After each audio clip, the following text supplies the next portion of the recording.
sentir junto al suyo el cuerpo de Apolonia, comenzó a hacerle el amor.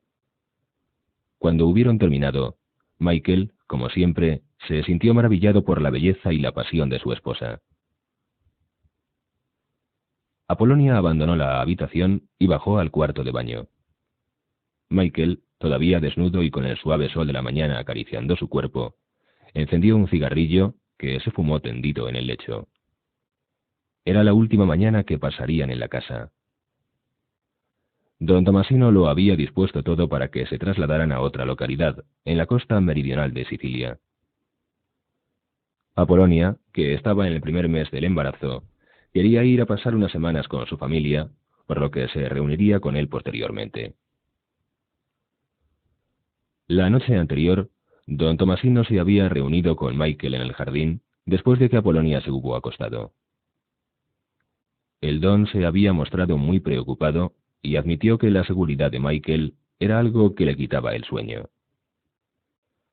«Tu casamiento te ha descubierto», dijo don Tomasino, «y me extraña que tu padre no haya dado orden de trasladarte a otro lugar. En lo que a mí se refiere, bastantes preocupaciones tengo con los jóvenes turcos de Palermo. Les he ofrecido algunos arreglos sumamente ventajosos para ellos. Me he avenido a darles mucho más de lo que merecen. Pero esos cerdos lo quieren todo. Es imposible comprender su actitud. Han intentado asesinarme, pero no soy presa fácil. Todavía sigo siendo demasiado fuerte. Es curioso, pero los jóvenes, por inteligentes que sean, tienen todos el mismo defecto. Lo quieren todo. Y luego don Tomasino había dicho a Michael que los dos pastores, Fabrizio y Calo, le acompañarían, como guardaespaldas, en el Alfa Romeo. Se despidieron antes de acostarse, ya que a la mañana siguiente el don debía marcharse muy temprano para resolver algunos asuntos en Palermo. Michael recibió órdenes de no hablar de su traslado al doctor Taza, ya que el médico tenía pensado ir a pasar la noche a Palermo y podría hablar demasiado. Michael se había dado cuenta de que don Tomasino tenía problemas por los hombres armados que patrullaban alrededor de la villa. Además, en el interior de la casa habían aparecido algunos fieles pastores con sus luparas a punto.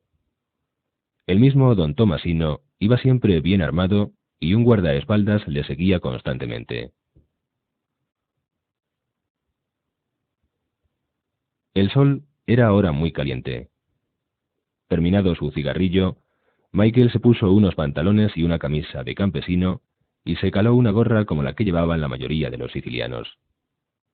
Todavía descalzo, miró por la ventana y vio a Fabrizio sentado en una de las sillas del jardín. Se estaba peinando su espeso cabello negro y su lupara descansaba descuidadamente encima de la mesa del jardín. Michael dio un silbido y Fabrizio dirigió la vista a la ventana. «Prepara el coche. Saldré dentro de 5 minutos. ¿Dónde está Calo?» Fabrizio se levantó. Llevaba la camisa desabrochada, dejando al descubierto las líneas azules y rojas del tatuaje de su pecho.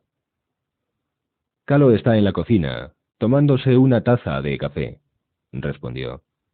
«¿Irá su esposa con usted?» Michael le miró malhumorado. Le parecía que Fabrizio llevaba unas semanas mirando demasiado a Apolonia. Claro que, indudablemente, no se atrevería siquiera a hacer la más leve insinuación a la esposa de un amigo del don. El hacer una cosa así era en Sicilia el camino más seguro hacia el cementerio. Fríamente, Michael dijo: «No, primero irá a pasar unos días con su familia. Se reunirá con nosotros más tarde». Y vio cómo Fabrizio se dirigía rápidamente al lugar que servía de garaje para el Alfa Romeo. Michael fue a lavarse. Apolonia ya había salido del cuarto de baño y seguramente estaba en la cocina, preparando personalmente el desayuno. Debía querer lavar el remordimiento que sentía por el hecho de desear ver una vez más a su familia antes de viajar hacia el otro extremo de Sicilia. Don Tomasino se ocuparía de arreglar su viaje hasta el lugar en que estaría Michael. Terminado su aseo, se dirigió a la cocina, donde Filomena le dio una taza de café y con timidez se despidió de él. Cuando vea a mi padre, le hablaré de usted, dijo Michael. Calo entró en la cocina e informó a Michael. El coche está preparado. ¿Quiere que me ocupe de su equipaje? No, gracias. Lo llevaré yo. ¿Dónde está Paula? En la cara de Calo apareció una especie de sonrisa. Está sentada en el asiento del conductor, muriéndose de ganas por apretar el acelerador. Será una verdadera americana aún antes de llegar a América, comentó. Nunca se había oído decir que una campesina siciliana hubiera conducido un automóvil. Pero Michael, a veces, dejaba conducir el Alfa Romeo a su esposa, siempre dentro de los muros de la villa, naturalmente. Él, en tales ocasiones, se sentaba a su lado para evitar las posibles consecuencias de los errores de Apolonia, que solía pisar el acelerador en lugar del freno. «Busque a Fabrizio y espérenme en el coche», dijo Michael a Calo. Subió nuevamente al dormitorio a buscar el equipaje ya preparado. Antes de coger las maletas, miró a través de la ventana y vio que el coche estaba estacionado delante del portal, no delante de la puerta de la cocina. En el interior del automóvil Apolonia simulaba conducir y Calo colocaba la bolsa de la comida en el asiento trasero. Michael sonrió, pero enseguida hizo un mohín de disgusto al ver que, un poco más lejos, Fabrizio iba de un lado para otro, sin hacer nada y sin motivo aparente. ¿Qué diablos le ocurría? Notó que Fabrizio miraba hacia atrás constantemente y le pareció que lo hacía de un modo como furtivo. Tendría que tomar medidas respecto al pastor, pensó. Luego comenzó a bajar la escalera y decidió pasar por la cocina para decir un último adiós a Filomena. ¿Todavía está durmiendo el doctor Taza?, preguntó a la anciana criada. La arrugada faz de Filomena adquirió una socarrona expresión al decir: «Los viejos gallos no pueden saludar al sol. El doctor se fue a Palermo anoche». Michael se echó a reír. Abrió la puerta de la cocina y aspiró el perfume de los limoneros. Vio a Polonia hacerle señas de que no se moviera y comprendió que su esposa quería llevar el coche hasta el lugar donde él se hallaba. Junto al automóvil, con la lupara en la mano, Calo sonreía. De Fabrizio, ni rastro. En aquel momento, por pura intuición, Michael lo vio todo muy claro. «¡No! ¡No!», gritó a Apolonia. Pero su grito quedó ahogado por una tremenda explosión, producida al girar la muchacha la llave del encendido. La puerta de la cocina quedó hecha astillas, y Michael fue lanzado a 3 metros de distancia. Algunas piedras caídas del techo de la villa le hirieron en el hombro, mientras que otra, estando ya en el suelo, le dio en la cabeza. Antes de perder el conocimiento, vio que del Alfa Romeo no quedaba nada, excepción hecha de las 4 ruedas y de los 2 ejes. Cuando recobró el sentido, Michael se encontró en una habitación oscura. Oía voces, pero eran tan débiles que más parecían sonidos que palabras. Instintivamente, simuló estar todavía inconsciente, pero las voces cesaron. Alguien que estaba junto a la cama dijo: «Bien, ya ha vuelto en sí». La luz de una lámpara hirió las pupilas de Michael, que entonces pudo darse cuenta de que quien había hablado era el doctor Taza. «Permita que le examine. Es cuestión de 1 minuto. Luego volveremos a apagar la luz», explicó Taza, que con una pequeña linterna le reconocía los ojos. «Se pondrá bien enseguida», añadió el doctor. Y volviéndose a alguien a quien Michael no podía ver, el doctor Taza dijo: «Puede hablar con él».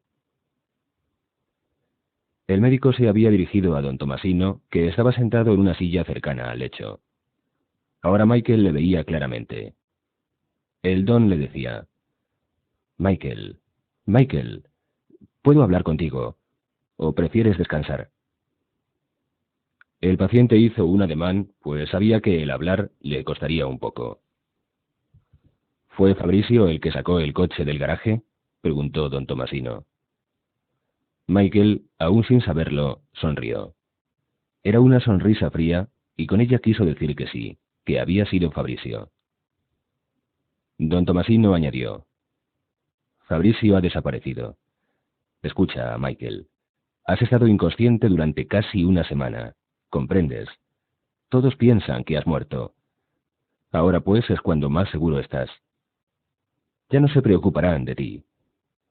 Informé inmediatamente a tu padre y acabo de recibir ahora sus instrucciones.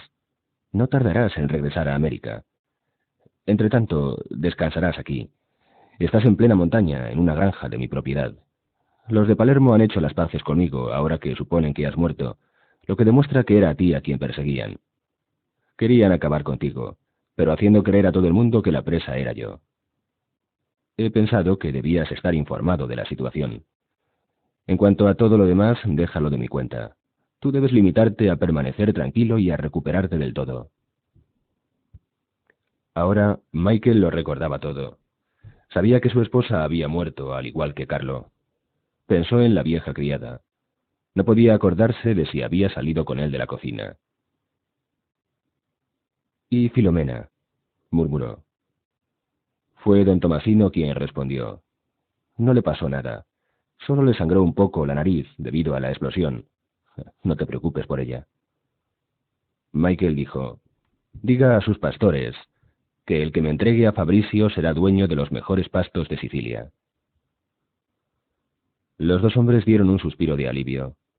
Don Tomasino cogió un vaso que estaba sobre una mesita cercana y bebió un trago. El licor debía ser tan fuerte que don Tomasino sacudió la cabeza como si se la hubieran golpeado. El doctor Daza, en tono de impersonal resignación, dijo a Michael: «Eres viudo, muchacho. Y eso es raro en Sicilia». Tal vez pensó que el honor de ser uno de los pocos viudos de la isla le serviría de consuelo. Con un movimiento de su mano, Michael indicó a don Tomasino que se acercara. El don se sentó en la cama y aproximó el oído a la boca de Michael. «Diga a mi padre que quiero regresar a casa. Y dígale también que quiero ser su hijo». Pero debería pasar otro mes antes de que Michael se recobrara de sus heridas, y otros 2 meses antes de que todos los papeles y demás estuvieran a punto. Entonces, en avión, fue llevado de Palermo a Roma y de Roma a Nueva York. Habían pasado 3 meses y nada se sabía de Fabrizio. Séptima parte. Capítulo 25. Cuando Kay Adams se graduó, se empleó como maestra de primera enseñanza en una escuela de su ciudad natal, en New Hampshire. Durante los 6 meses que siguieron a la desaparición de Michael, telefoneó cada semana a la señora Corleone preguntándole por Michael. La anciana siempre le decía lo mismo: «Eres una buena chica, pero debes olvidarte de Mickey y buscar un marido que te convenga». Las palabras de la señora Corleone no ofendían a la muchacha, que comprendía que la madre de Michael lo decía por su bien.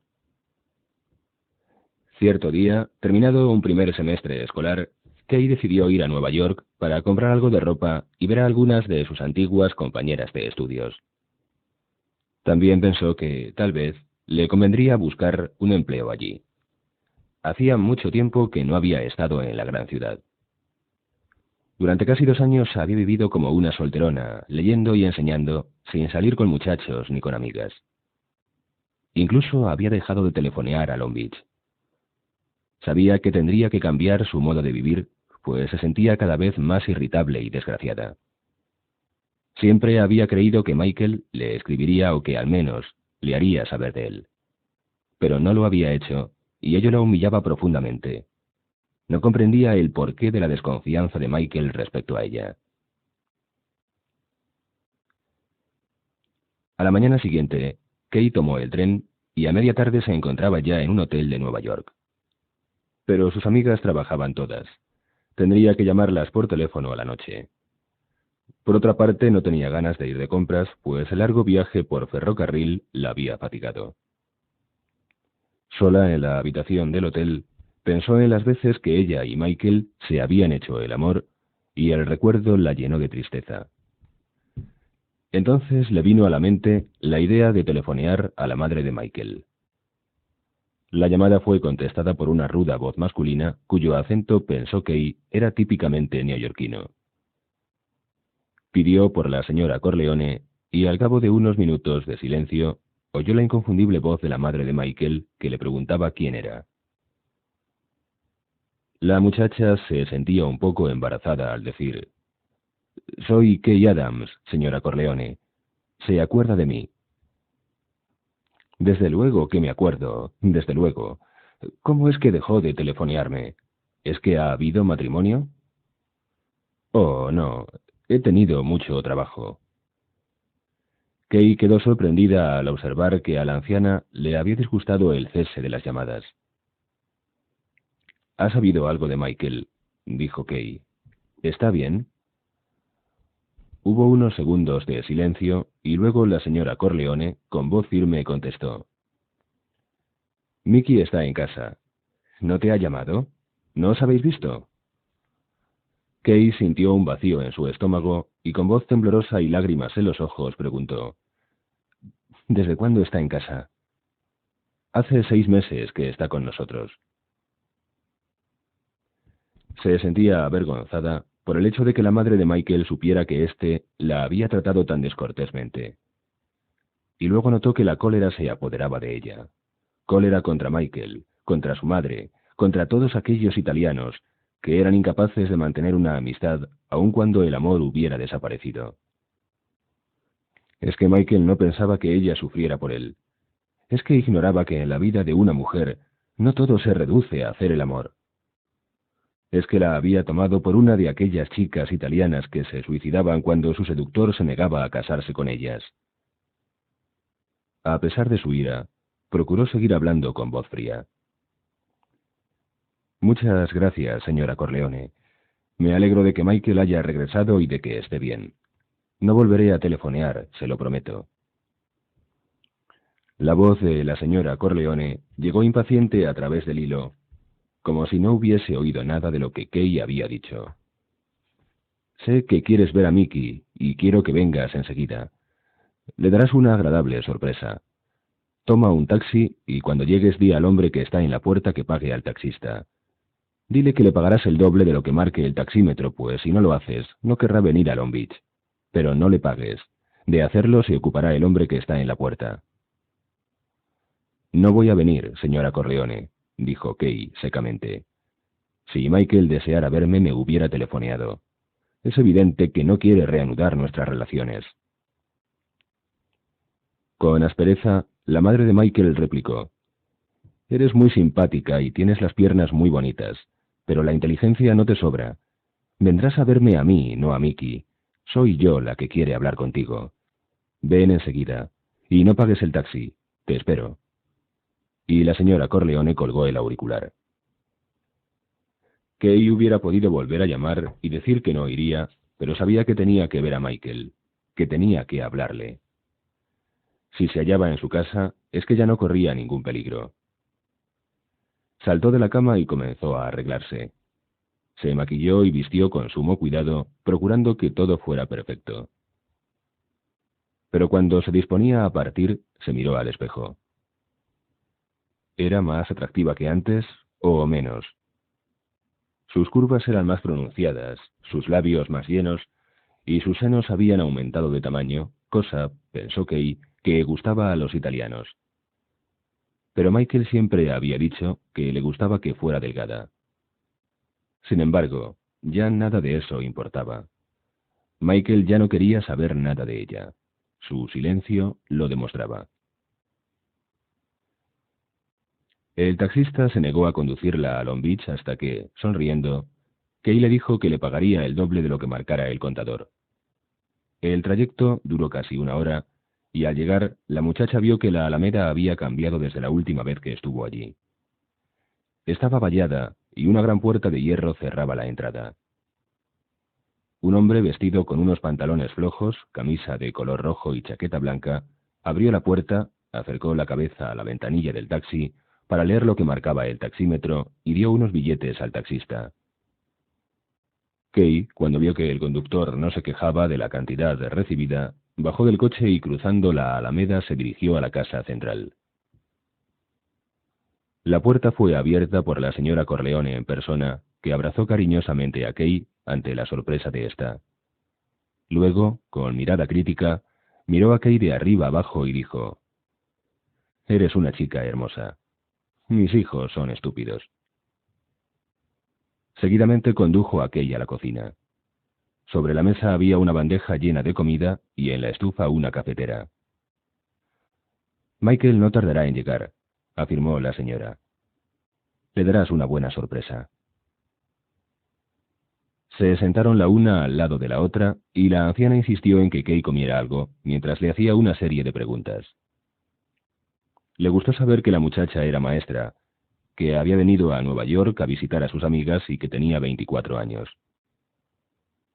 A cada respuesta de Kay, la señora Corleone hacía un movimiento afirmativo con la cabeza, como si todo concordara con lo que ella había imaginado. La muchacha estaba tan nerviosa que se limitaba a contestar escuetamente las preguntas que le eran formuladas por la madre de Michael. A través de la ventana de la cocina, Kay vio que un coche se detenía frente a la casa. De él se apearon 3 hombres, uno de los cuales era Michael, que se puso a hablar con uno de sus acompañantes. El lado izquierdo de su cara, que era el que la muchacha veía, parecía haber sido machacado. Curiosamente, Kay pensó que seguía siendo igual de atractivo que antes, pero no pudo reprimir las lágrimas. Le vio sacar un pañuelo de su bolsillo y sonarse la nariz mientras se dirigía a la entrada de la casa. Luego oyó abrirse la puerta. Momentos después, Michael apareció en la cocina. Al verla permaneció impasible para, seguidamente, esbozar una leve sonrisa. Kay, que hubiera querido limitarse a saludarle fríamente, se levantó de la silla y se echó en sus brazos, refugiando su cara en el hombro de él. Michael la besó en la húmeda mejilla y ambos permanecieron abrazados hasta que la muchacha dejó de llorar. Entonces, Michael la condujo hasta donde estaba su automóvil, despidió a los guardaespaldas y juntos salieron a dar un paseo en coche. «Siento haber llorado, Michael», dijo Kay. «Es que no sabía que te hubieran herido tan seriamente». Michael se rió y se palpó la parte izquierda de su rostro. «¿Te refieres a eso? No tiene importancia. Solo me produce algunas molestias en la cavidad de la nariz. Ahora que estoy en casa seguramente me someteré a tratamiento médico». No podía escribirte, Kay, ni podía comunicarme contigo de ninguna manera. Ante todo quiero que comprendas eso. Lo comprendo, Michael. Tengo un apartamento en la ciudad, dijo Michael.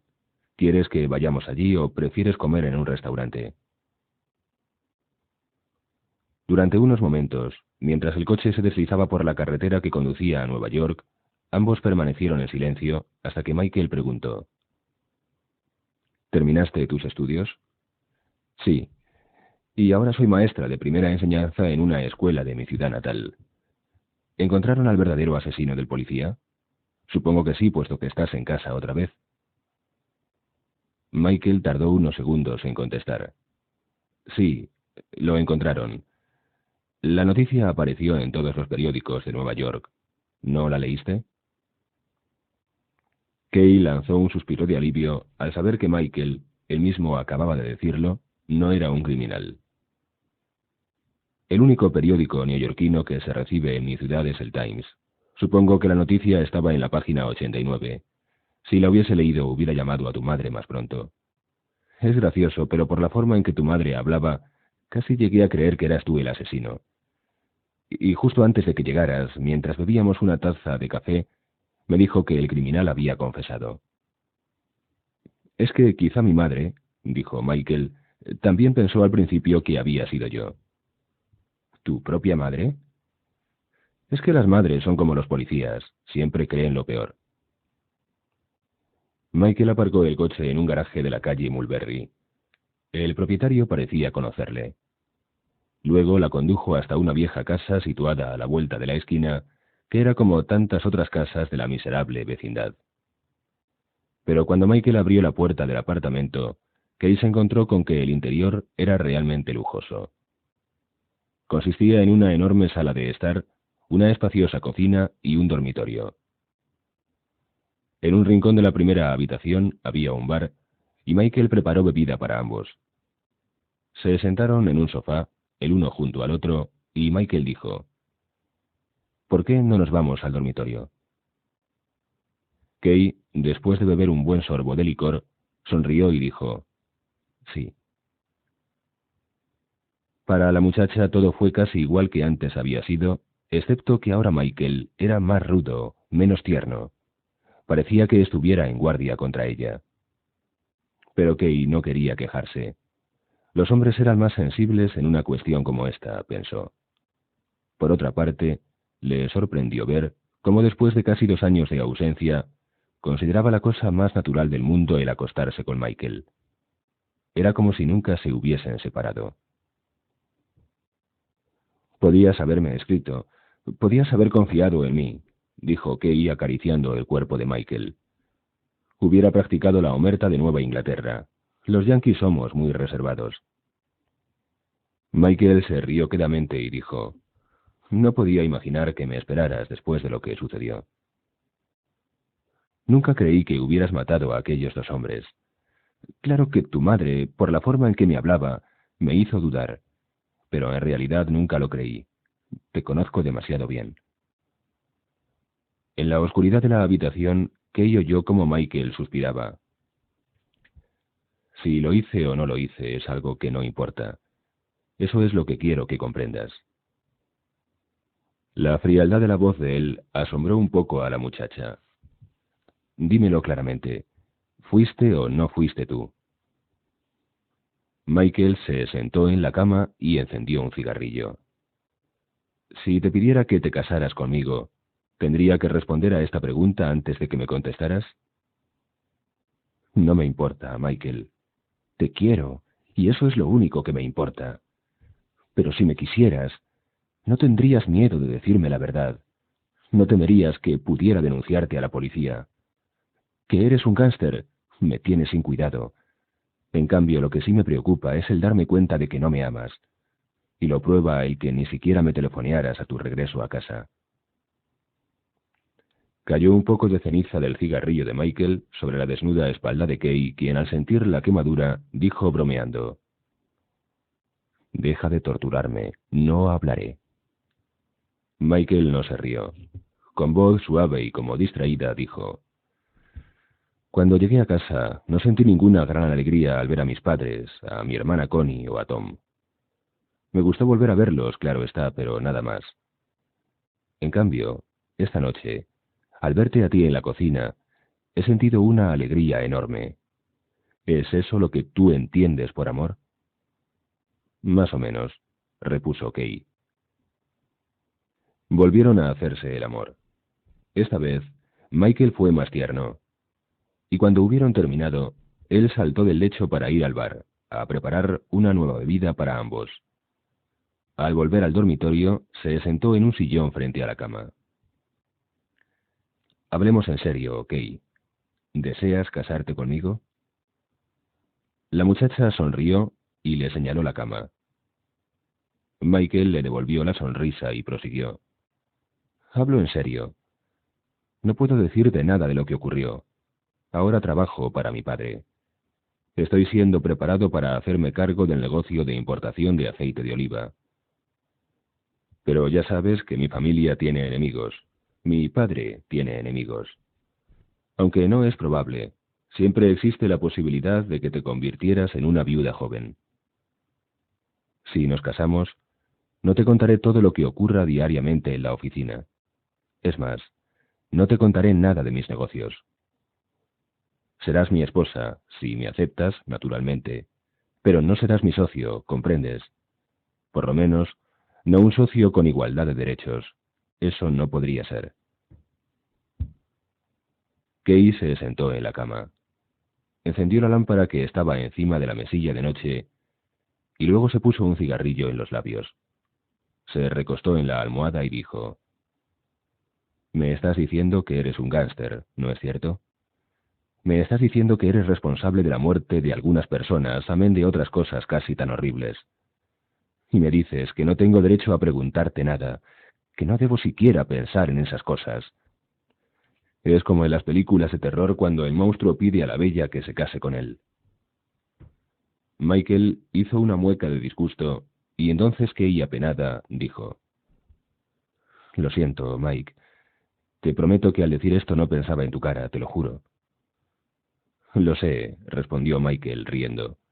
Ha llegado incluso a gustarme, si no fuera por las molestias de la nariz. Ahora soy yo la que te pide que hablemos en serio, prosiguió Kay. Si nos casamos, ¿qué clase de vida será la mía? ¿Como la de tu madre? ¿Como la de las esposas italianas? Mi misión consistirá en tener hijos y cuidar de la casa. ¿Y si te ocurre algo? Porque supongo que siempre existirá el peligro de que te metan en la cárcel. No, no es posible. Que me maten sí puede ser, que me encierren no. La seguridad de Michael hizo reír a Kay, que entre orgullosa y divertida dijo: ¿Cómo puedes estar tan seguro? Michael suspiró y replicó: Esto forma parte de las cosas que no puedo ni quiero decirte. Kay permaneció silenciosa durante un buen rato, hasta que finalmente dijo: ¿Por qué quieres casarte conmigo, si ni siquiera te has molestado en telefonearme durante estos meses? ¿Tan buena soy en la cama? Lo eres, desde luego, pero no es por eso que quiero casarme contigo. Comprende que no tendría por qué hacerlo. Mira, no quiero que me respondas ahora. Seguiremos viéndonos. Puedes hablar del asunto con tus padres. Tengo entendido que tu padre es un hombre muy duro, a su manera. Escucha su consejo. Todavía no me has dicho por qué quieres casarte conmigo, dijo Kay. Michael sacó un pañuelo blanco del cajón de la mesilla de noche y se lo colocó en la nariz. Después de sonarse, le dijo: Esta es la mejor razón para que no te cases conmigo. ¿Crees que te sería agradable tener un marido que continuamente tuviera que sonarse la nariz? Vamos, Michael, déjate de bromas. Te he hecho una pregunta. Con el pañuelo en la mano, Michael dijo: Muy bien, ahí va mi respuesta. Eres la única persona por la que siento afecto, la única persona que me importa de veras. Si no te llamé, fue porque estaba convencido de que no sentías ya interés alguno por mí, después de lo que ocurrió. Y ahora voy a decirte algo que no quiero que repitas, ni siquiera a tu propio padre. Si todo marcha bien, la familia Corleone será completamente respetable dentro de 5 años. La cosa no va a ser fácil, desde luego, pero se conseguirá. Y es en el curso de esos 5 años que existe la posibilidad de que te conviertas en una viuda rica. Te preguntas que por qué deseo casarme contigo. Te lo voy a decir. Porque te quiero y porque me gustaría formar una familia. Quiero tener hijos. Y no quiero que mis hijos reciban de mí la influencia que yo recibí de mi padre. No quiero decir que mi padre influyera deliberadamente en mí. Mentiría si afirmara tal cosa. Ni siquiera quiso que me mezclara en los negocios de la familia. Quería que su hijo menor fuera médico, profesor o algo por el estilo. Pero las cosas rodaron mal, muy mal, y me vi moralmente obligado a luchar por mi familia. Tuve que luchar porque quiero y admiro a mi padre. Nunca he conocido a ningún hombre más digno de respeto que él. Ha sido siempre un buen marido y un buen padre, y también un buen amigo para aquellos a quienes la vida no ha tratado demasiado bien. Hay otras cosas en su personalidad, ya lo sé, pero como hijo no me interesan. De todos modos, no quiero ser para mis hijos lo que mi padre ha sido para mí. Quiero que seas tú quien ejerza influencia sobre ellos, no yo. Quiero que sean totalmente americanos. Tal vez ellos o sus nietos puedan llegar a ser destacados políticos. Incluso es posible que uno de ellos llegue a ser presidente de los Estados Unidos. Michael sonrió. ¿Por qué no? En Dartmouth, en el curso de Historia, al estudiar los antecedentes familiares de los presidentes de los Estados Unidos, vimos que los padres o los abuelos de algunos de ellos no terminaron en la horca por pura suerte. Me gustaría que mis hijos fueran médicos, músicos o profesores. Nunca los querré en los negocios de la familia. Antes de que terminen sus estudios, yo me habré retirado. Y tú y yo nos haremos socios de algún club campestre. Llevaremos la vida típica de la familia media americana. ¿Qué opinas de mi proposición? Maravillosa, pero me escama lo de mi posible viudez. De veras, no es probable que ello ocurra. Lo dije solo para ver cómo reaccionabas. Y Michael volvió a sonarse la nariz. No puedo creerlo, dijo Kay. No puedo creer que seas un hombre así. No comprendo nada, nada en absoluto. ¿Cómo pudiste llegar al asesinato? No voy a darte más explicaciones, no puedo. Pero recuerda que no tienes que mezclarte en mis negocios. Tú estarás completamente al margen y nuestra vida en común no será diferente de la de otras muchas familias americanas. Kay movió la cabeza en gesto de desesperanza y dijo: ¿Cómo puedes querer casarte conmigo? ¿Cómo puedes insinuar que me amas si no tienes confianza en mí? ¿Cómo puedes desear una esposa en la que no puedes depositar tu confianza? Tu padre confía en tu madre, me consta. Sí, desde luego. Pero eso no quiere decir que se lo cuente todo. Además, tiene 1000 razones para confiar en ella. Y no por el solo hecho de que ella sea su esposa. Pero le dio 4 hijos en una época en que el traer hijos al mundo no era tan fácil como ahora. Fue su ángel tutelar en los momentos difíciles. Creía en él. Durante 40 años le ha sido absolutamente leal. Cuando tú hayas hecho todo esto, es posible que te cuente algunas cosas. ¿Tendremos que vivir en la Alameda?, preguntó Kay. Sí, pero tendremos nuestra propia casa. Mis padres no se inmiscuirán en nuestra vida.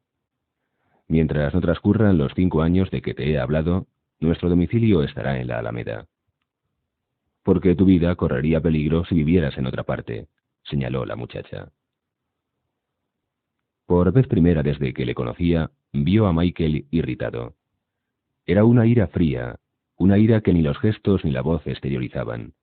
Era una frialdad de muerte, visible solo a través de la palidez de su cara.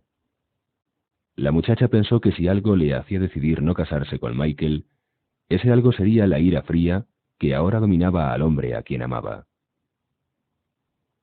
Lo que ocurre, dijo Michael, es que has visto muchas películas y has leído demasiados periódicos sensacionalistas.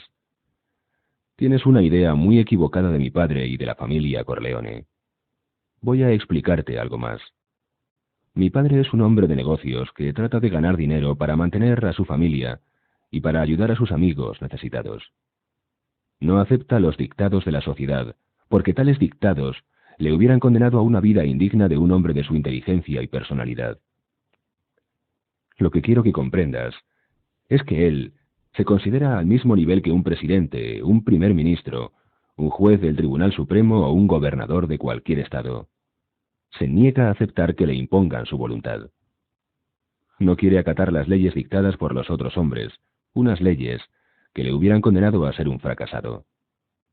Ahora bien, su mayor deseo es entrar a formar parte de esa sociedad, pero como miembro poderoso de ella, ya que la sociedad solo protege realmente a los poderosos.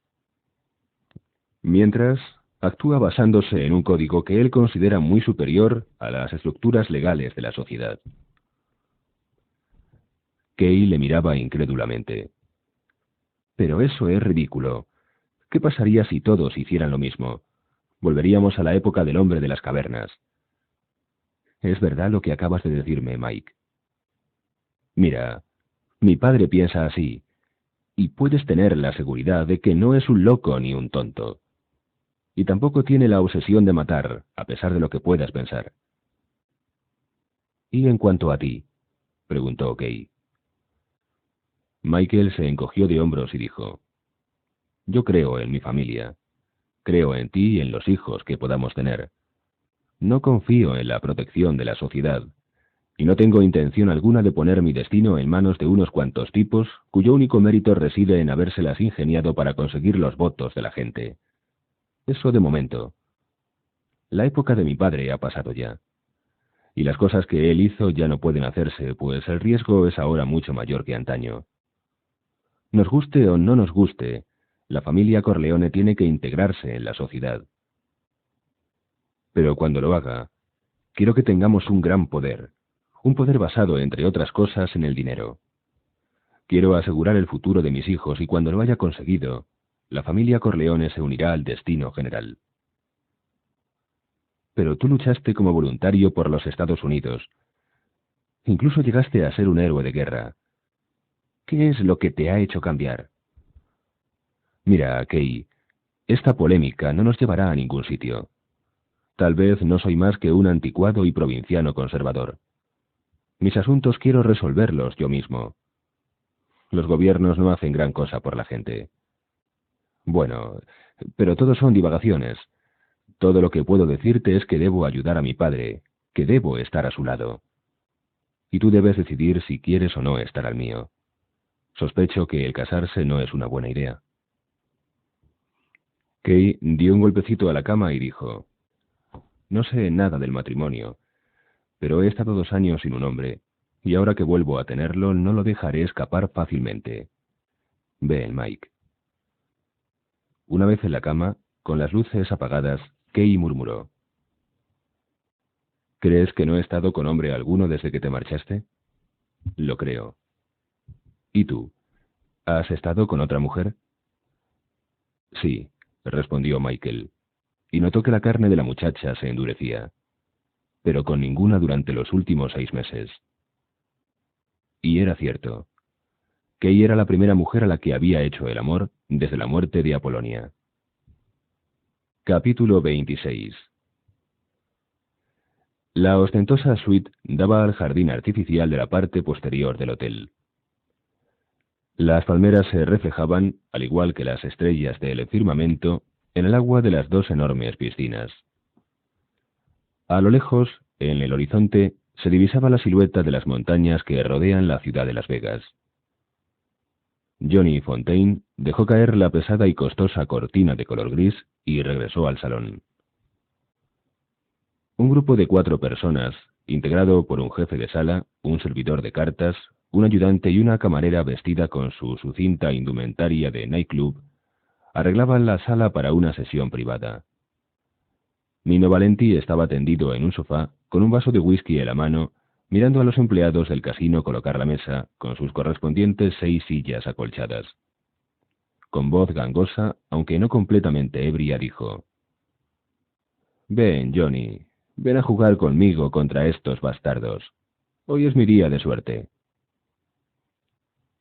Johnny se sentó en una banqueta frente al sofá y respondió: Ya sabes que nunca juego. ¿Cómo te sientes, Nino? Como nunca. A medianoche vendrán algunas mujeres, luego cenaremos y después volveremos a jugar. Ya sabes que gané a la casa casi $50,000. Sí. ¿Y a quién los dejarás cuando te mueras? Nino apuró el contenido de su vaso. Oye, Johnny, ¿cómo diablos adquiriste tu reputación?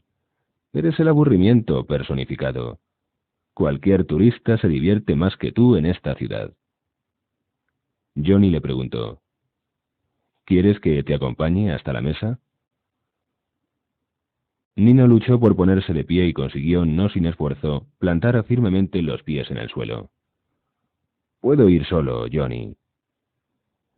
Dejó que el vaso cayera al suelo y se dirigió a la mesa de juego. El servidor de cartas estaba preparado. Detrás de él, el jefe de sala observaba. El ayudante se había sentado en una silla a cierta distancia de la mesa. Y la camarera esperaba, sentada en otra silla, en un lugar desde donde podía ver todos los gestos de Nino Valenti. Nino golpeó el verde tapete con los nudillos y dijo: Fichas. El jefe de la mesa sacó un talonario de su bolsillo, llenó uno de los talones y se lo entregó a Nino, junto con una pluma estilográfica de pequeño tamaño. $5,000 para empezar, como siempre, dijo el jefe. Nino puso su firma al pie del talón y se lo entregó al jefe, que se lo guardó en el bolsillo. Hizo una seña al servidor. Este, con increíble habilidad, cogió pilas de fichas negras y amarillas de $100 cada una, y en menos de 5 segundos, Nino tuvo delante 5 pilas de 10 fichas. Sobre el tapete verde estaban marcados 6 cuadrados, cada uno de los cuales correspondía a un jugador, pues la mesa tenía una cabida de 6. Nino colocó 3 fichas en otros tantos cuadrados y ganó, pues el servidor tenía un juego muy malo. Nino cogió las fichas, las suyas y las que había ganado, y dijo a Johnny Fontaine: «Así se empieza la noche, ¿eh, Johnny?» Johnny sonrió. No era normal que un jugador como Nino tuviera que firmar un recibo de las fichas que le eran entregadas. A los que jugaban fuerte, su palabra les bastaba. Tal vez temían que Nino, debido a la bebida, olvidara el importe de las fichas que le habían sido entregadas. Y es que no sabían que Nino se acordaba de todo. Nino siguió ganando y después de la tercera ronda hizo una seña a la camarera. La muchacha se fue al bar situado en un rincón de la estancia y le trajo un vaso lleno de aguardiente. Nino se lo bebió de un sorbo, se cambió de mano el vaso y con el brazo libre enlazó por la cintura a la camarera.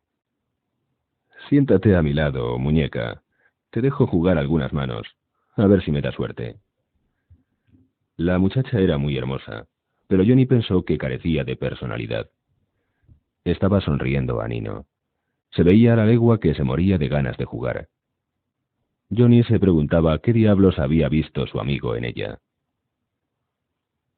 Nino dejó que la camarera jugara unas cuantas manos y luego le dio una ficha y un golpe en las nalgas para que se alejara de la mesa.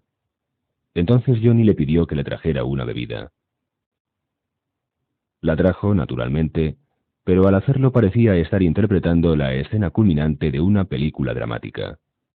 Quería impresionar al gran Johnny Fontaine. Sus ojos adoptaron una expresión invitadora y al andar se movía tan sensualmente como le era posible, mientras que su boca, ligeramente entreabierta, era la imagen misma de la pasión. Parecía un animal en celo. Pero Johnny sabía que todo era comedia. La chica adoptaba la expresión que adoptaban todas las que querían llevarlo a la cama, sin saber que aquella estratagema solo tenía éxito cuando Johnny estaba muy borracho. Y este no era el caso ahora. Dedicó a la camarera una de sus famosas sonrisas al tiempo que le decía: «Gracias, encanto». La muchacha le miró, separó un poco más los labios, hizo que sus ojos se hicieran más soñadores y tensó el cuerpo, hasta el punto que sus senos parecían correr el peligro de reventar el fino tejido de su blusa. Luego, su cuerpo, su vientre, mejor dicho, realizó un brusco movimiento de rotación, y Johnny pensó que aquella chica estaba experimentando el colmo del placer. Y todo porque él le había sonreído. Sabía representar muy bien la comedia. En realidad, Johnny tuvo que reconocer que era la mujer que mejor se sabía el papel de las muchachas a quienes había visto interpretarlo. Pero tales mujeres no valían nada a la hora de la verdad. Vio cómo la muchacha volvía a su silla y mientras bebía lentamente, decidió que la comedia no le había gustado, ni tampoco su intérprete. Todo marchó normalmente durante otra hora, pero luego, de pronto, Nino cayó de la silla en la que estaba sentado. Solo el jefe de mesa y el servidor de cartas pudieron evitar, con gran rapidez de reflejos, que cayera al suelo. Seguidamente, ambos lo condujeron al dormitorio de la suite. Johnny miró cómo los dos hombres y la camarera desnudaban a Nino y cómo lo metían debajo de las sábanas. Luego, el jefe se dedicó a contar las fichas de Nino, anotando el total en su libreta. Johnny le preguntó: «¿Desde cuándo le ocurre eso?» «Le ocurrió hace varios días. Llamamos al médico del casino que le reanimó y le dio algunos consejos. Pero Nino nos dijo que si aquello volvía a ocurrirle, no debíamos llamar al médico, sino limitarnos a ponerle en la cama, pues a la mañana siguiente se encontraría ya perfectamente. Y eso es lo que hemos hecho. Tiene mucha suerte. Esta noche estaba ganando otra vez, casi $3,000. «Bien», dijo Johnny Fontaine. «A pesar de lo que él les dijo, llamen al médico de la casa. Que venga enseguida. Remuevan cielo y tierra si es preciso, pero quiero que lo encuentren. Transcurrido casi un cuarto de hora, Giles Segal entró en la suite. Johnny, irritado, se dijo que aquel hombre nunca parecía un médico. Vestía una camisa deportiva color azul, con ribetes blancos, y calzaba unas sandalias blancas, sin calcetines. Su vestimenta no concordaba con el serio maletín de médico que llevaba en la mano. Johnny, sin sonreír, le dijo: «Creo que debería usted arreglárselas para llevar su instrumental en una bolsa de golf». «Sí, creo que no es mala idea. Estos maletines negros y tan serios asustan a los pacientes. Por lo menos el color deberían cambiarlo». Se acercó a la cama. Mientras abría su maletín dijo a Johnny: «Gracias por el cheque que me mandó en pago de mis honorarios. Fue excesivo». «Tal vez. De todos modos, olvídelo. Ha pasado ya mucho tiempo. ¿Qué es lo que tiene Nino?» Giles le estaba examinando los latidos del corazón, el pulso y la presión sanguínea. Sacó una aguja de su maletín y la clavó en el brazo de Nino, apretando después el émbolo. El rostro de Nino perdió su blanca palidez, sus mejillas recobraron el color, como si la sangre corriera ahora en mayor cantidad y más aprisa por sus venas. Secamente, Giles replicó: «El diagnóstico es muy simple. Cuando se desvaneció por primera vez le examiné e hice analizar su sangre. Hice que le trasladaran al hospital antes de que recobrara el conocimiento. Tiene diabetes, lo cual no es grave si uno se cuida. Pero él no quiere saber nada de medicamentos ni de dietas. Además, parece estar firmemente decidido a seguir bebiendo como un condenado. Tiene el hígado hecho pedazos, y llegará un día en que incluso su cerebro se verá afectado. Mi consejo es que se lo lleven de aquí». Johnny suspiró aliviado. Afortunadamente la cosa no era grave. Todo lo que Nino debía hacer era cuidarse. «¿Quiere decir que debemos llevarlo a un centro de desintoxicación?», preguntó Johnny. Giles se acercó al bar de la suite y se sirvió una copa. «No. Quiero decir que deben encerrarlo, en un manicomio concretamente». «Usted está de guasa», respondió Johnny. «No bromeo. No soy psiquiatra, desde luego, pero la psiquiatría no me es desconocida. Su amigo Nino podría recuperarse del todo, suponiendo que lo de su hígado no esté excesivamente avanzado, cosa que de momento no puedo saber. Pero la verdadera enfermedad está en su cerebro. En realidad, no le importa morir, y hasta es posible que sienta deseos de suicidarse. Si no conseguimos curar su cerebro, Nino no puede tener esperanzas. Es por ello que considero necesario internarlo. Allí podrá ser sometido al tratamiento psiquiátrico necesario». Llamaron a la puerta. Al abrirla, Johnny se encontró con Lucy Mancini. La muchacha abrazó y besó a Johnny al tiempo que le decía: «Me alegro muchísimo de verte, Johnny». «Lo mismo digo, Lucy». Johnny Fontaine se dio cuenta de que Lucy había cambiado. Estaba más delgada y vestía ropas más caras que le sentaban mejor. Su peinado de ahora favorecía mucho su rostro. Se veía más joven y atractiva que antes, y Johnny pensó que tal vez podría hacer algo con ella. Estaba seguro de que con Lucy lo pasaría en grande. Pero de pronto recordó que era la chica del doctor Segal. El cambio de la muchacha quedaba explicado. Dedicó a Lucy una sonrisa exclusivamente amistosa y dijo: «¿Cómo es que has venido al apartamento de Nino, y de noche precisamente?» «He sabido que Nino estaba enfermo y que había llamado a Giles. He venido por si podía ser útil. Supongo que Nino está bien, ¿no?» «Digamos que se pondrá bien», respondió Johnny. Giles Segal, que estaba tendido en el sofá, dijo: «Ya lo veremos. Mi consejo es que nos sentemos y esperemos a que Nino recobre el conocimiento. Y luego le hablaremos de la necesidad de que se deje encerrar. A ti Lucy te aprecia mucho, y es por ello que pienso que podrás ayudar a convencerlo. Y usted, Johnny, si realmente se considera amigo suyo, intentará convencerlo también. De otro modo, el hígado de Nino irá a parar al laboratorio médico de alguna universidad». La petulancia del doctor ofendió a Johnny. ¿Quién diablos se creía que era? Empezó la frase, pero la voz de Nino le interrumpió al decir: camarada, ¿por qué no me sirves una copa? Nino se sentó en la cama. Guiñó un ojo a Lucy y dijo: Hola, muñeca, acércate al viejo Nino. Nino abrió los brazos. Lucy se sentó en el borde de la cama y le abrazó. Era extraño, pero Nino tenía un aspecto bastante bueno, casi normal. Vamos, Johnny, dame una copa. La noche es joven.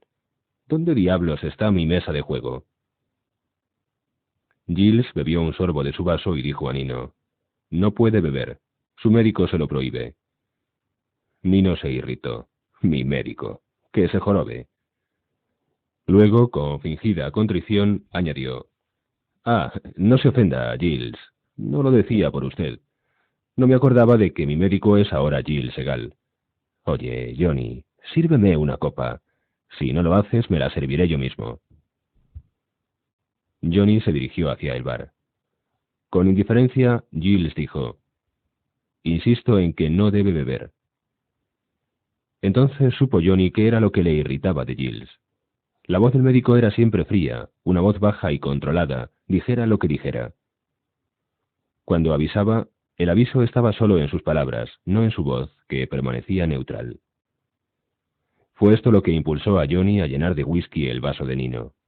Antes de entregárselo a su amigo, dijo a Giles: Esto no va a matarle, ¿verdad? No, eso no va a matarle, replicó Giles tranquilamente. Lucy le dirigió una mirada angustiada, empezó a decir algo, pero luego se calló. Mientras, Nino se había bebido todo el contenido del vaso que Johnny le había entregado. Ambos amigos se sonreían mutuamente, satisfechos de haberse burlado del doctor. De repente, la cara de Nino tomó un color azulado. No podía respirar, le faltaba aire. Se retorcía como un pez fuera del agua, y sus ojos parecían a punto de salirse de las órbitas. Desde el otro lado de la cama, Giles miraba fijamente a Johnny y a Lucy. Cogió a Nino por el cuello para inmovilizarle y le dio una inyección entre el hombro y el cuello. El cuerpo de Nino dejó de retorcerse y poco después se quedó dormido.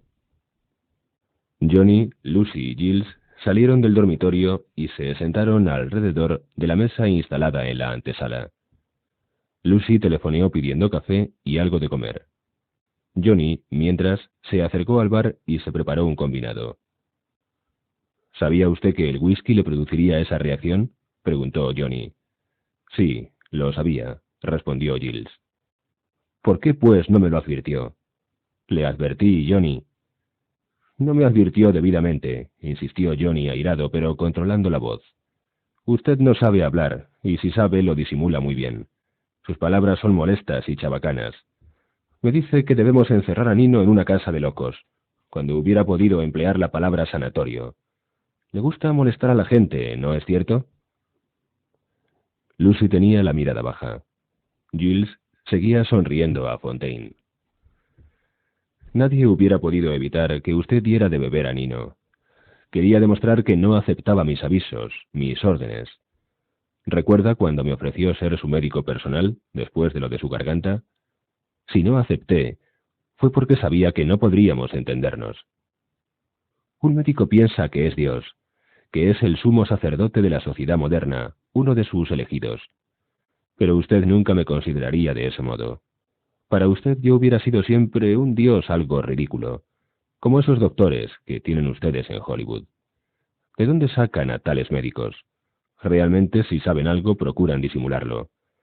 Saben o deberían saber lo que le ocurre a Nino, pero se limitan a darle drogas y calmantes justo para que vaya tirando. Se arrastran a sus pies porque les paga bien y porque Johnny Fontaine es un hombre poderoso y célebre.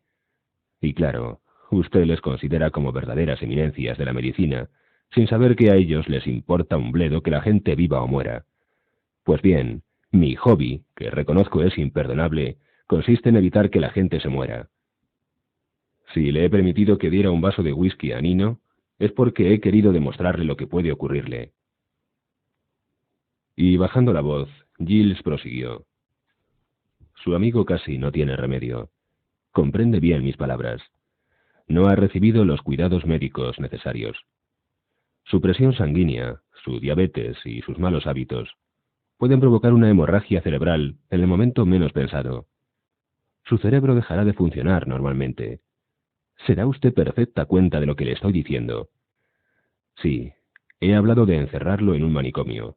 Y es que quiero que se dé cuenta de lo grave que está su amigo, pues temo que de otro modo no tomaría usted medida alguna. Se lo voy a decir en pocas palabras. Si lo encierra, puede salvar la vida de Nino. Si no, ya puede darle el beso de despedida. Lucy murmuró: Giles, querido, no seas tan brusco, te lo ruego. Giles se puso de pie. Ahora su voz no era fría, notó Johnny Fontaine satisfecho cuando el médico dijo: ¿Piensa que esta es la primera vez que he tenido que hablar así? Lo hacía todos los días, años atrás. Lucy me pide que no sea tan brusco, pero no sabe lo que dice. Antes, cuando estaba en el este, solía decir a la gente: no coma tanto o morirá. No fume tanto o morirá. No trabaje tanto o morirá. No beba tanto o morirá. Pero nadie hace caso de nadie. ¿Y sabe usted por qué? Porque no se les dice: morirá usted mañana. Pues bien, le digo que Nino puede muy bien morir mañana. Giles se acercó al bar para servirse otra copa. Dirigiéndose a Johnny, preguntó: ¿Va usted a internar a Nino? No lo sé. Giles volvió a llenar su copa. Es gracioso. Uno puede fumar hasta morirse, puede beber hasta morirse, puede trabajar o comer hasta morirse, y todo eso es aceptable. Lo único que uno no puede hacer, médicamente hablando, es morir a causa de un exceso de coitos. Y, sin embargo, a eso es a lo que la sociedad pone todos los obstáculos. En el caso de las mujeres la cosa cambia, naturalmente. A veces le decía a una mujer que no le convenía tener más hijos. Es peligroso, podría usted morir. Pues bien, pasado un mes, la mujer acudía a mi consultorio y me decía: creo que estoy embarazada, doctor. Después de llamar a la puerta, entraron dos camareros empujando un carrito con comida y tazas de café. Una vez se hubieron marchado los dos camareros, Johnny, Giles y Lucy se sentaron a la mesa, comieron los bocadillos calientes que ésta había pedido y bebieron café. Johnny encendió un cigarrillo y dijo a Giles: así que es usted un salvador de vidas. ¿Y cómo fue el convertirse en abortista? Lucy habló por vez primera. Quería ayudar a las muchachas que estaban en apuros, que hubieran podido suicidarse o hacer algo peligroso para deshacerse del hijo que llevaban en sus entrañas. Jill sonrió a Lucy y dijo: no es tan sencillo. Finalmente me convertí en cirujano. Tengo buenas manos, muy buenas, pero era demasiado compasivo, demasiado humano. Abría el vientre de un pobre diablo y sabía que éste iba a morir. Operaba un cáncer y sabía que el terrible mal reaparecería un tiempo después. Era terrible. Venía una mujer y tenía que cortarle un pecho. Un año después volvía y le cortaba el otro. Unos meses más tarde eran los ovarios lo que tenía que extirparle. Luego, por fin, la mujer moría. Y mientras los maridos preguntaban: ¿qué dicen los análisis, doctor?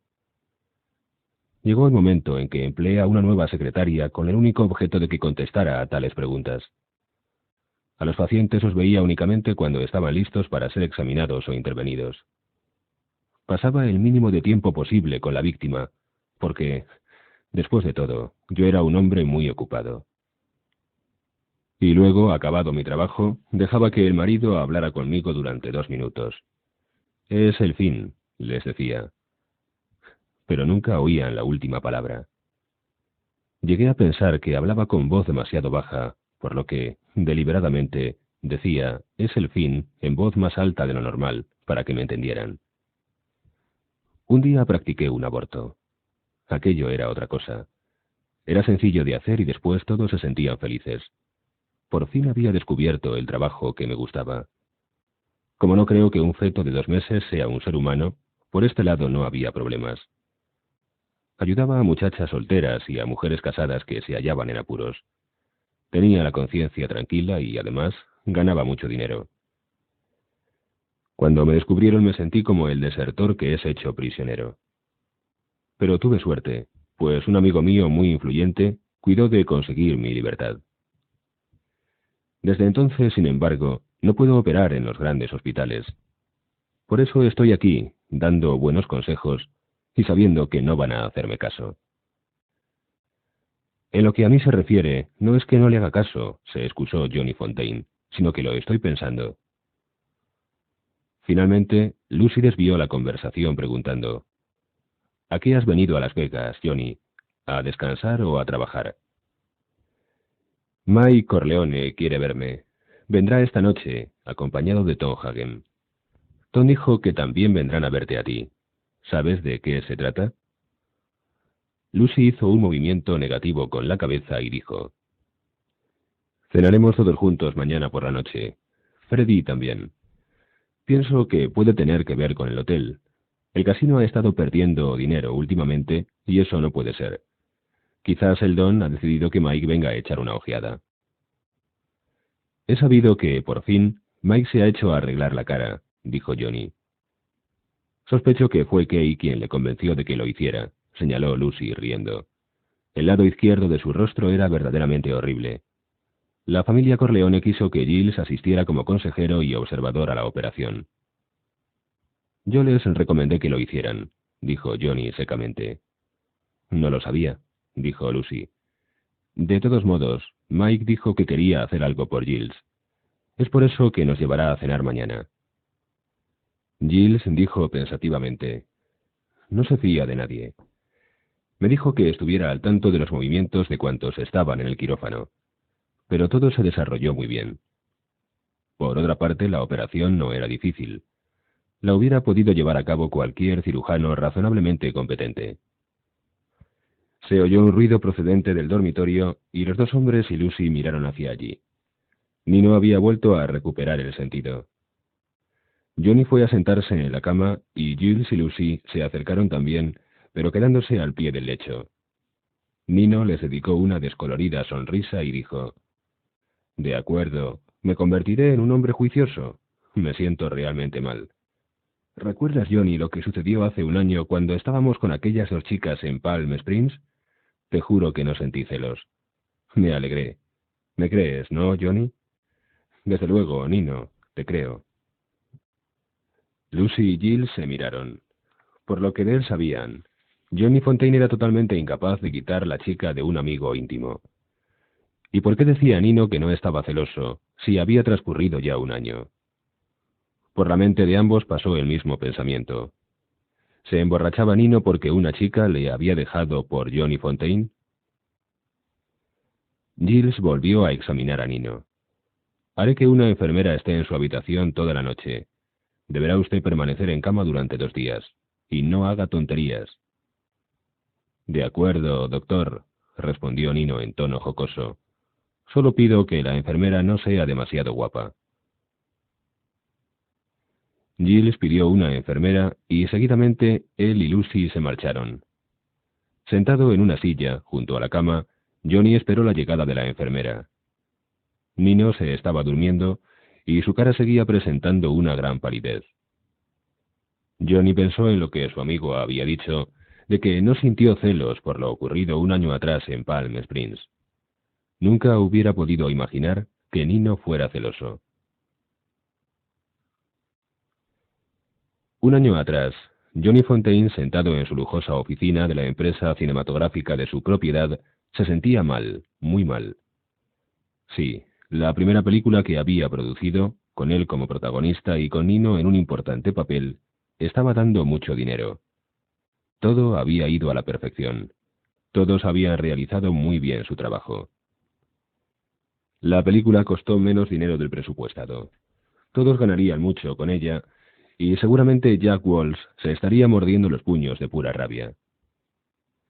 Johnny estaba produciendo otras 2 películas, una protagonizada por él y la otra por su amigo. Nino Valenti daba muy bien en la pantalla y gustaba mucho a las mujeres, despertaba sus instintos maternales. Todo lo que Johnny tocaba se convertía en dinero. El padrino recibía su parte, naturalmente, a través del banco. Johnny estaba satisfecho, pues había hecho honor a la confianza que le había dispensado su padrino. pero todo eso no le hacía sentir mejor. Y ahora que era un próspero productor cinematográfico, tenía tanto poder como en su época de cantante, o tal vez más. Las mujeres se acercaban a él como las moscas a la miel, aunque por razones más interesadas que antes. Tenía su propia avioneta, vivía con mucho lujo y se beneficiaba de una serie de exenciones fiscales como hombre de negocios que era, de las que los artistas no gozaban. ¿Qué era, pues, lo que le ocurría? Él lo sabía muy bien. Le dolían las fosas nasales y la frente y tenía la garganta inflamada. Pensaba que el cantar le aliviaría las molestias de la garganta, pero no se decidía a hacerlo. Había consultado a Gilles Segal al respecto, y éste le había contestado que podía hacerlo cuando quisiera. Al fin se decidió, pero su voz sonaba tan ronca que se dio cuenta de la inutilidad de seguir probando. Además, al día siguiente le dolía mucho más la garganta, aunque de forma distinta a como lo hacía antes de que le extirparan las verrugas. El dolor ahora era peor. Temía no poder volver a cantar en su vida. Y si no podía cantar, ¿qué le importaba todo lo demás? Cantar era la única cosa que sabía hacer realmente bien. Se consideraba un gran cantante, el mejor. Su profesión no tenía secretos para él. Nadie debía decirle lo que estaba bien ni lo que estaba mal. Era un maestro. Y ahora corría el peligro de perder definitivamente la voz. Era viernes y Johnny decidió pasar el fin de semana con Virginia y las niñas. La llamó por teléfono, siempre lo hacía, para anunciarle su llegada. En realidad, para darle la oportunidad de decir que no. Pero Virginia nunca, desde que se divorciaron, le había dicho que no. No podía negarse a que sus hijas vieran a su padre. Era una verdadera mujer, pensó Johnny. Hubiera sido feliz con Virginia. Y aunque era consciente de que ninguna otra mujer le importaba tanto, sabía que nunca podrían volver a hacerse el amor. Quizá cuando tuvieran 65 años, como cuando uno se retira, se retirarían juntos, se retirarían de todo. Pero la realidad se encargó de hacer pedazos estos pensamientos. A su llegada, encontró a Virginia de bastante mal humor, y además las dos niñas no parecieron alegrarse mucho de verlo. Su madre les había prometido que las dejaría pasar el fin de semana en el rancho de los padres de unas amiguitas suyas donde pensaban montar a caballo, y ahora él estropeaba su plan. Dijo a Virginia que las dejara ir al rancho, y cuando se marcharon las besó cariñosamente. Nada tenía que reprochar a sus hijas. Era muy lógico que prefirieran montar a caballo a hacer compañía a un padre aburrido y malhumorado, pensó. Y dirigiéndose a Virginia dijo: «Tomaré un whisky y también yo me marcharé». «Muy bien», contestó ella. Era evidente que Virginia tenía uno de sus días malos, afortunadamente poco frecuentes. Y es que la vida que llevaba no era nada fácil ni agradable. Se le podía dispensar su mal humor. Contemplaba cómo Johnny se servía un largo whisky doble y le preguntó: «¿Qué necesidad tienes de beber? Todos tus asuntos marchan viento en popa. Nunca hubiera podido pensar que tuvieras madera de hombre de negocios». Él, sonriente, contestó: «No creas que es muy difícil». Y se dijo que había descubierto el porqué del mal humor de Virginia. Entendía a las mujeres y sabía que ella consideraba que vivía demasiado bien. A las mujeres les disgusta ver que sus novios, maridos o amantes tengan demasiado éxito. Les irrita que puedan vivir sin ellas. Más para animar a su exesposa que para quejarse, Johnny explicó: «¿Y qué me importa el éxito si no puedo cantar?». Al contestar, la voz de Virginia sonó irritada. «Vamos, Johnny, ya no eres un niño. Tienes más de 35 años. ¿Por qué te preocupa el no poder cantar cancioncillas tontas y empalagosas? Ganas mucho más dinero como productor».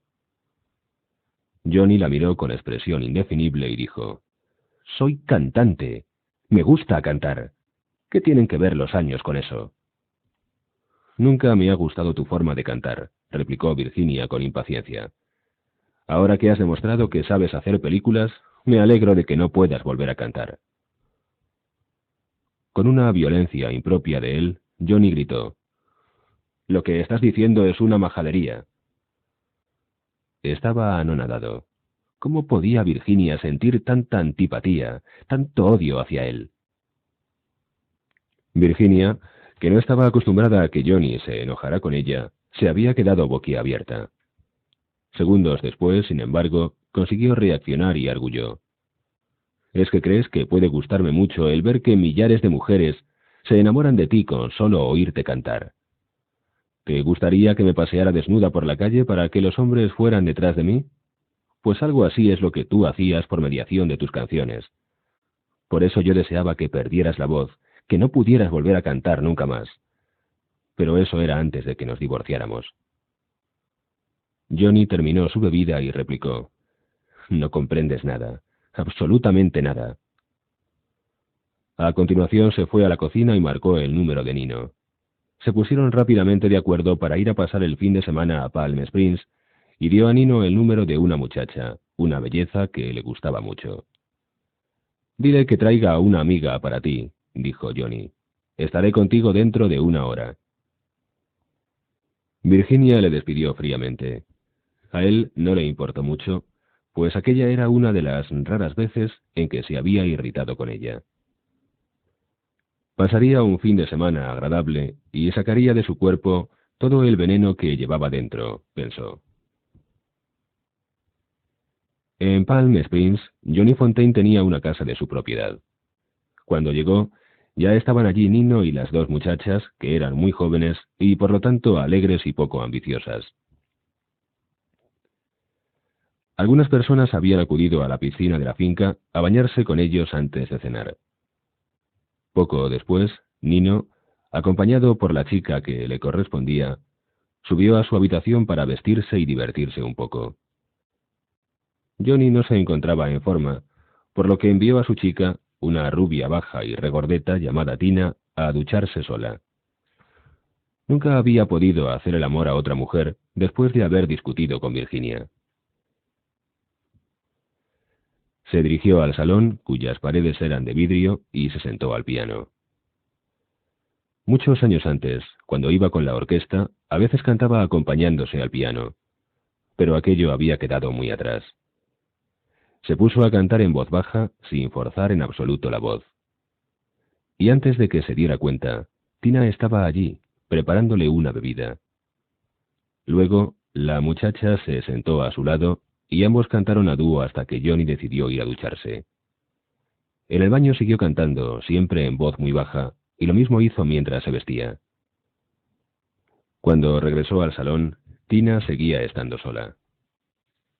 Pensó que Nino solo podía estar haciendo dos cosas: emborracharse o hacer el amor a su chica. Cuando Tina salió a ver la piscina, él volvió a sentarse al piano y comenzó a cantar una de sus viejas canciones. La garganta no le dolía en absoluto. Cantaba en voz baja, pero en el tono adecuado. Dirigió la vista a la piscina. Tina permanecía todavía allí, y como la puerta estaba cerrada, no podía oírle. No sabía por qué, pero no quería que nadie le oyera. Empezó a cantar su canción favorita en voz alta, como si estuviera delante del público, esperando que de un momento a otro comenzara a dolerle la garganta.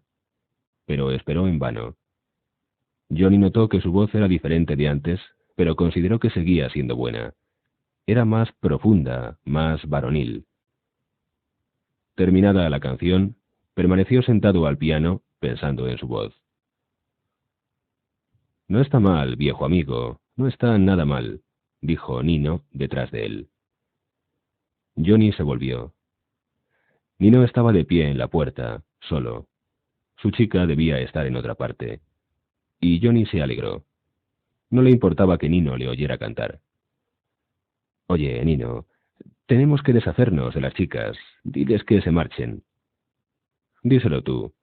Son buenas chicas y no quiero herir sus sentimientos. Además, a la mía la he trabajado ya 2 veces.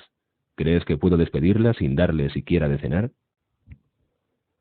Bueno, pues que se quedaran, pensó Johnny, y que le oyeran cantar, aunque lo hiciera mal. telefoneó a un director de orquesta amigo suyo, que vivía en Palm Springs, y le pidió que le enviara una mandolina para Nino.